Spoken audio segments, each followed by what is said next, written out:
اے ایمان والو، تم پر روزے فرض کیے گئے جس طرح تم سے پہلے لوگوں پر فرض کیے گئے، تاکہ تم تقوی اختیار کرو۔ گنتی کے چند ایام ہیں، بس جو کوئی تم میں سے بیمار ہو یا سفر پر ہو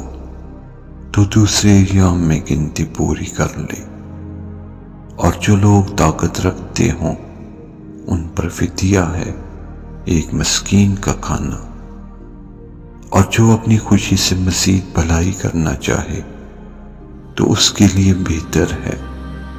اور روزہ رکھو، یہ زیادہ بہتر ہے اگر تمہیں علم ہو۔ رمضان وہ مہینہ ہے کہ جس میں قرآن نازل کیا گیا، لوگوں کے لیے ہدایت ہے اور کھلی نشانیاں ہیں، اور حق و باطل کے درمیان تو ٹوک فیصلہ کرنے والا ہے۔ بس تم میں سے جو کوئی اس مہینے کو پائے تو وہ اس کے روزے رکھے،